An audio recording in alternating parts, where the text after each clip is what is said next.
നമസ്കാരം, ഇത് filmy beat Malayalam. മലയാളത്തിലെ പോലെ തന്നെ അന്യഭാഷയിലും നിരവധി ആരാധകരുള്ള നടനാണ് ദുൽഖർ സൽമാൻ.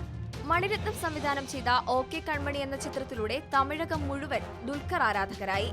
ഓക്കെ കൺമണി ബോളിവുഡിലേക്ക് റീമേക്ക് ചെയ്തതോടെ ബോളിവുഡിലും ദുൽഖറിന് ആരാധകർ കുറവല്ല.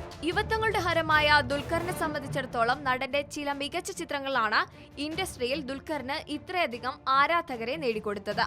ദുൽഖറിന്റെ ഏറ്റവും പുതിയ ചിത്രമായ ജോമോന്റെ സുവിശേഷങ്ങൾ 30 കോടിയാണ് ബോക്സ് ഓഫീസിൽ നേടിയത്. മികച്ച പ്രതികരണങ്ങളോടെ ചിത്രം ഇപ്പോഴും മുന്നേറുന്നു. അഭിനയ രംഗത്ത് 5 വർഷം പൂർത്തിയാക്കിയ ദുൽഖറിനെ സംബന്ധിച്ചിടത്തോളം ആരാധകരെ നേടിക്കൊടുത്ത ചില ചിത്രങ്ങളുണ്ട്. മാർട്ടിൻ ബ്രക്കട്ട് സംവിധാനം ചെയ്ത ചാർലി ദുൽഖറിന്റെ കരിയറിലെ ഏറ്റവും വലിയ വിജയങ്ങളിലൊന്നായിരുന്നു. റിലീസ് ചെയ്ത ആദ്യ ദിനത്തിൽ മികച്ച കളക്ഷൻ സ്വന്തമാക്കിയ ചിത്രം 44 കോടിയാണ് ബോക്സ് ഓഫീസിൽ നിന്നും നേടിയത്. ഇന്ത്യയിൽ നിന്നും വിദേശത്ത് നിന്നുമുള്ള കളക്ഷനാണിത്. കേരളത്തിൽ നിന്നും മാത്രമായി ചാർലി 22 കോടി നേടി.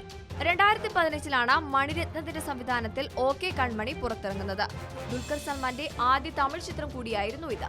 തമിഴിനു പുറമെ തെലുങ്ക് തിയേറ്ററുകളിലും മികച്ച പ്രകടനം കാഴ്ചവെച്ച ചിത്രം 40 കോടി ബോക്സ് ഓഫീസിൽ നിന്നും നേടി. 2016 പുറത്തിറങ്ങിയ ദുൽഖറിന്റെ കലിയും ബോക്സ് ഓഫീസിൽ മികച്ച വിജയം നേടിയ ചിത്രമാണ്. 2014 പുറത്തിറങ്ങിയ ദുൽഖർ ചിത്രമാണ് വിക്രമാദിത്യൻ. ലാൽ ജോസ് സംവിധാനം ചെയ്ത ചിത്രം കുടുംബ പ്രേക്ഷകരെയായിരുന്നു ഏറ്റവും കൂടുതൽ ആകർഷിച്ചത്. 2016 രാജീവ് രവി സംവിധാനം ചെയ്ത ചിത്രമാണ് കമ്മട്ടിപ്പാടം. ദുൽഖറിന്റെ കരിയറിലെ തന്നെ വ്യത്യസ്തമായ വേഷങ്ങളിൽ ഒന്നായിരുന്നു കമ്മട്ടിപ്പാടത്തിലേത്. കേരള ബോക്സ് ഓഫീസിൽ നിന്ന് ഏകദേശം 15 കോടിയോളം രൂപയാണ് കമ്മട്ടിപ്പാടം നേടിയത്. ഈ വാർത്തയോട് പ്രേക്ഷകർക്കും പ്രതികരിക്കാവുന്നതാണ് കമന്റിലൂടെ. വാർത്ത ഇഷ്ടമായെങ്കിൽ share it, like it and subscribe to Filmibeat Malayalam.